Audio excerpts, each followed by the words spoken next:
and welcome to the Conversation Lounge. I'm your host, Margot Spann. I'm joined today by two seriously funny ladies. First, we have Leah Myette, director and writer, and Heather Mcadams. Say hey, y'all. Hey guys. Appreciate y'all coming through today. First, let me start with you. Leah, you are a writer and a director. Kind of tell me a little bit about how did you end up wearing all those hats?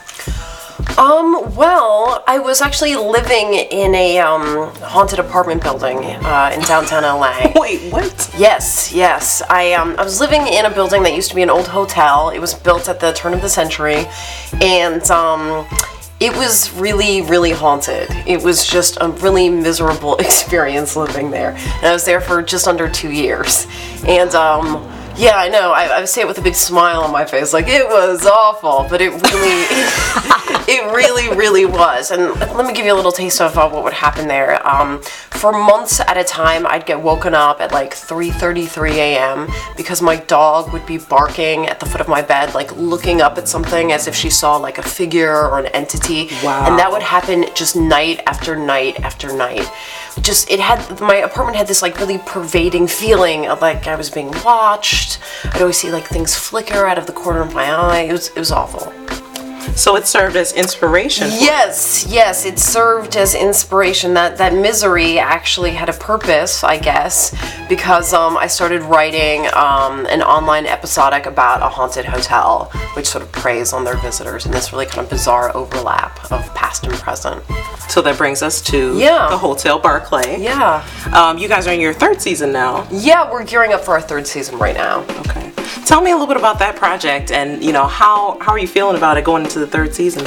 Feeling really excited. The third season's going to be an expansion of what we've already done. So each episode right now they're around like 10 minutes in length. So right now we're expanding to longer episodes and essentially scarier scares and edgier content. So as a hotel, it really gives us a kind of like blank canvas for the types of visitors that can come and kind of check in. Because like we have couples, we have and we also have like underground economies being run out of the hotel, like escort agencies, people selling drugs, people cutting heroin, people running underground fighting rings. That's deep. Yeah. So it's a lot of fun creatively because we just kind of have like a wide horizon to kind of draw from inspiration. Okay. Well, Heather, let me bring you into this conversation because you are a boss as well. Actress, writer, filmmaker, wear several hats as well. Talk to me a little bit about, you've dealt with some dark material as well in your career. Yeah, my writing partner Fraser Heston and I have written a novel called Desolation Sound, which is about the real-life severed foot mystery in British Columbia, where since 2007, well, now it's 16. Last week they found another foot, but since 2007, 16 severed feet have shown up in running shoes washing ashore in British Columbia and Washington State. And the Royal Canadian Mounted Police, the RCMP, claims there's no foul play. So how long have you been working on that? We had originally started wanting to do a feature script about that, and then we started thinking, well, you know what, let's make this a novel because we can expand the story, because in a novel you have more time. You don't have the economy of like the script format. And so we just started doing the research on it, and we wrote the book, edited and published probably within a year. Nice. I want to get back to something that you said, because you dropped a name that I don't know if a lot of folks actually know who that is. Tell me a little bit about your writing partner and how he is literally Hollywood royalty. He is. Fraser Heston is Charlton Heston's son, and he was the baby Moses in the Ten Commandments. Y'all should Google the Ten Commandments. Ben-Hur, like his father, is the bee's knees. So to be able to work with someone like that and have that legacy, I'm sure that's an honor for you as well. It is. And he's one of the nicest guys you're ever going to work with. So it's when we wrote the book together, we literally can't tell who wrote what. The only way you can tell is if it's about fly fishing, he wrote it, and if it's running, I wrote it. So, but for the most part, it's like we can't even remember who wrote what because it's so collaborative. Okay. So I know another project that you're working on is actually on Netflix. Talk to me about The Search for Rockefeller. This is it's called The Search for Michael Rockefeller, and it's about the mysterious disappearance of Michael Rockefeller in 1961 off the coast of Papua New Guinea. and he was on an art expedition, and his craft overturned, and he left with the famous last words, "I think I can make it." Wow. So in New Guinea, it's really not a good way to go, because either you're going to get eaten by sharks, eaten by crocodiles, or eaten by cannibals. So there's really no good way it could end. Wow. Yeah. Tell me about these kidneys on eBay. What is going on? I heard something very interesting about you. Tell me about these kidneys on eBay. Right, that's a valid question, and that's a great segue, because it goes along with, like, if you want to tell stories, if you want to make movies, like, to stop at nothing. I was always a big fan of ingenuity, let's just say, and Okay. And if you think about it, like, just getting the money to finance your project is actually a very simple task. You know, all you need to do is get money. You know, you don't need to, like, you know, build a rocket and fly up into space. You just need to get money, and there's money everywhere.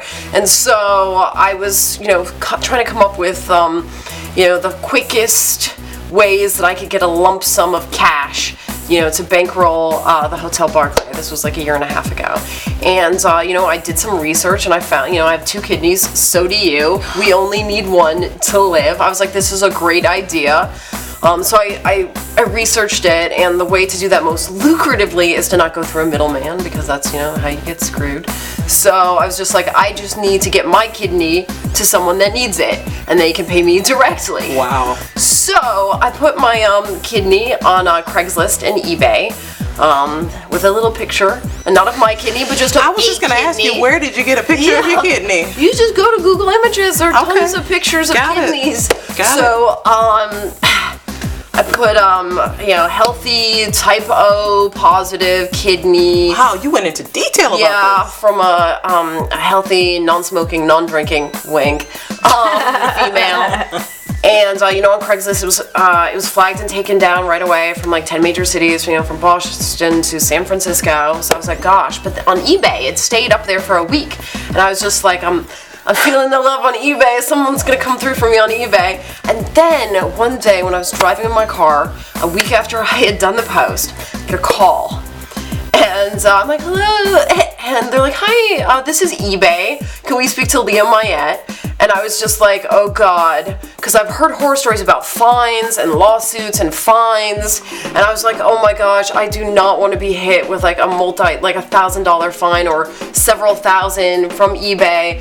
And so then I was just like, I don't know Leah Myette, I don't know who that is. And they're like, okay, we're gonna email her. And so I pulled over, they emailed me right away, and they were just like, we see what you've done here, and this violates our policy of like, don't put body parts on our site, you know?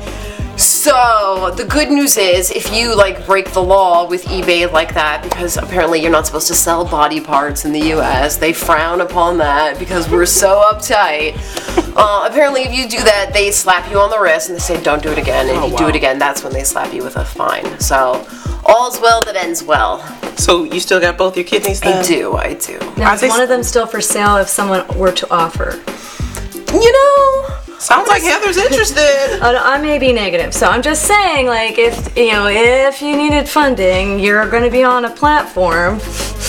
You know, if the price is right, yes. Nice. My kidney is still for sale.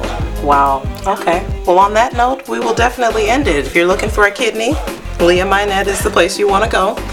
First, I want to thank you ladies for joining us today, and I want to thank all of you for joining us here on the Conversation Lounge. I'm Margot Spann for DatzHott.com, where everything cool is hot. Hey, DatzHott.com. How you doing?